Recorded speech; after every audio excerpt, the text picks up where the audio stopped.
สวัสดีครับวันนี้จะมาวางแผนเทรดเริ่มกันที่ DE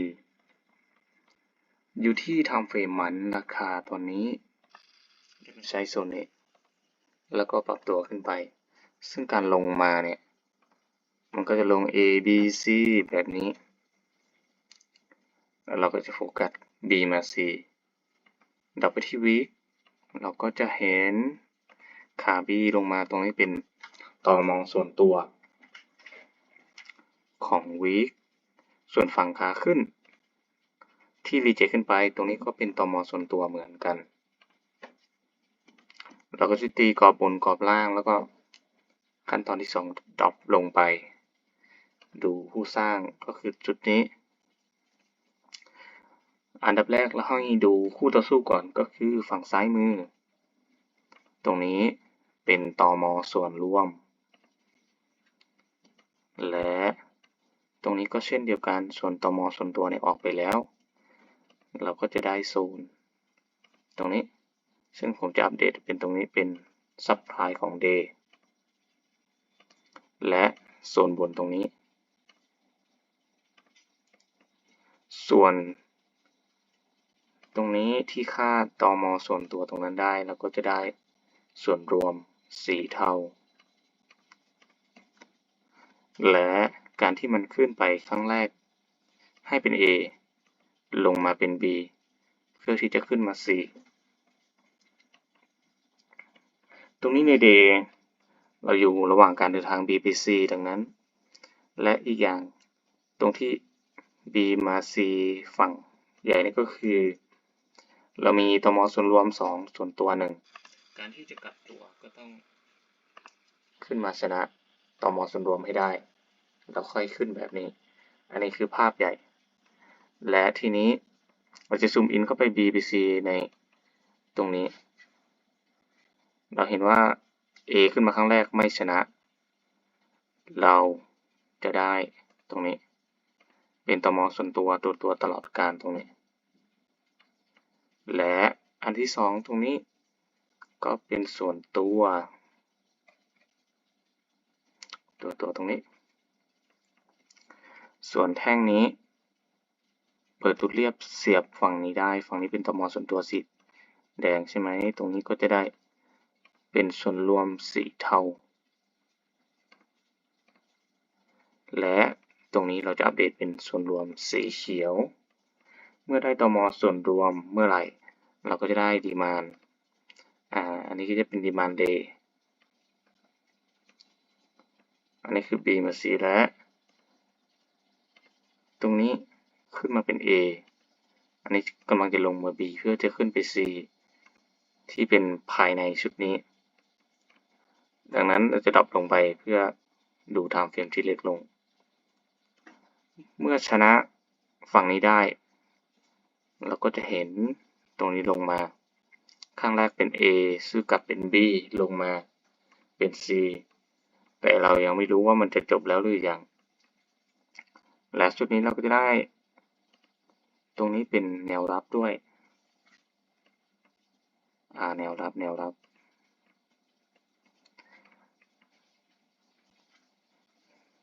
เราจะสังเกตว่า B มา C เนี่ยตรงนี้เป็นรวมสีเทาใช่ไหมรวมเทาของ4ชั่วโมงและเปิดตัวเรียบเราก็สามารถที่จะดรอปลงไปดูในไทม์เฟรม1ชั่วโมงได้ตรงนี้เราเห็นเพียงแค่กลุ่มเดียวแล้วก็กลุ่มที่2ก็คือเป็นตรงที่ไม่ชนะอะไรเลยตรงนี้เป็นส่วนตัว1ชั่วโมง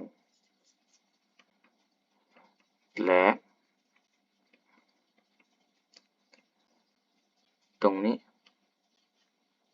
เราได้เป็นส่วนตัวของ1ชั่วโมงด้วยข้างบนเป็นส่วนรวม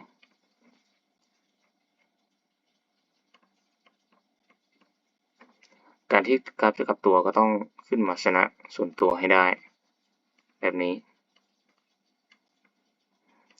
หรือถ้ากราฟลงมาอีกก็คือจะเป็นลงมาแล้วค่อยมาคอนเฟิร์มอยู่จุดนี้อันนี้คือเป็นDE ทีนี้มาดูที่ทองค องคำเดย์เมื่อวานเดี๋ยวขอลบก่อนอันนี้คือเดย์เมื่อวานเป็นส่วนรวมสีเทาของเดย์และตรงนี้เป็นตม.ส่วนตัวเดี๋ยวจะให้ดูเดย์เมื่อวานก่อนก็คือที่เรารอก็คือรอให้ราคาลงมาแล้วค่อยบายขึ้นไปแต่ว่าในช่วงนี้คือ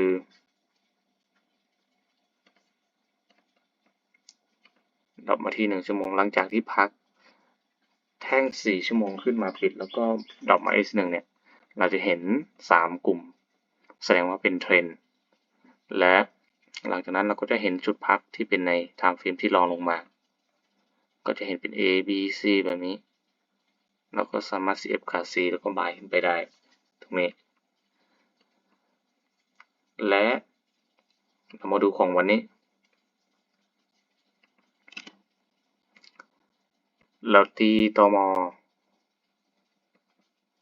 รับต้านแบบนี้แล้วก็ดรอปลงไปดูผู้สร้างชุดนี้ที่ขึ้นมา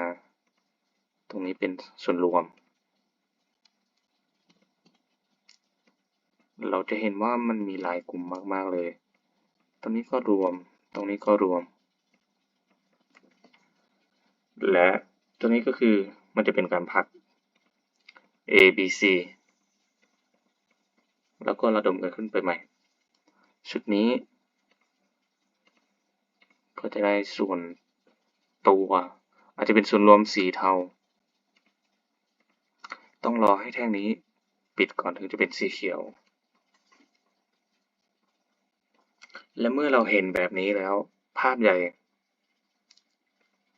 ถ้าจะเอาให้สวยๆก็คือรอให้มีการพักลงมาเป็น A B C แล้วค่อยหาจังหวะในการบายขึ้นไปเหมือนกับโครงสร้างชุดก่อนหน้าแบบนี้เลยรอให้เห็น A B C แบบนี้เข้าโซนส่วนโซนเราจะติดสังเกตการณ์ก็จะมีโซนนี้อันนี้ก็คือเป็นชุดการระดมเงินกันทั้งหมดเลยผมจะตีรวบแบบนี้เลยแล้วก็ตรงนี้เช่นเดียวกันส่วนตรงนี้ถ้ามีแท่งคอนเฟิร์มก็จะเป็นส่วนรวมแล้วก็เป็น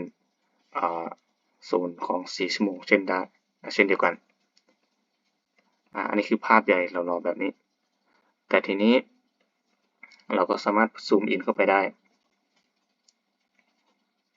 ในแท่งก่อนหน้านี้ดรอปลงไปที่1ชั่วโมงเมื่อเราดรอปมาที่1ชั่วโมงเราเห็นแค่แท่งเดียวแต่ขึ้นมาตรงนี้มันเฉลยแล้วว่าตรงนี้เป็นส่วนรวมและตรงนี้เป็นส่วนตัวและกลุ่มที่3กำลังเดินทางใกล้จะจบตรงนี้ถ้า S1 ขึ้นมา3กลุ่มแบบนี้ถ้าแท่งนี้จบแบบนี้ได้เราก็จะได้เป็นกระแสชุดนี้ของ1ชั่วโมงแสดงว่ากราฟก็ต้องมีการย่อแล้วก็เราจะหาจังหวะในการบายขึ้นไปอันนี้คือมุมมองของกราฟของทองคำวันนี้ภาพใหญ่ถ้าจะให้ดีก็คือเราภาพนี้ส่วนภาพเล็กเราก็สามารถที่จะ follow ตรงนี้ได้แต่ก็ต้องให้เห็นโครงสร้างให้เห็นชุดพักชัดเจนเป็น A B C เข้าโซนถ้าชุดนี้ปิดตรงนี้ได้อันนี้เราก็จะได้โซนของ S1 แบบนี้ แล้วก็จะได้ส่วนล่างนี้อีกด้วยถ้าราคาย่อลงมา A B C เอา C เข้าโซนเนี่ยแล้วก็หาคอนเฟิร์มที่จะเทรดขึ้นไปได้ของชุดนี้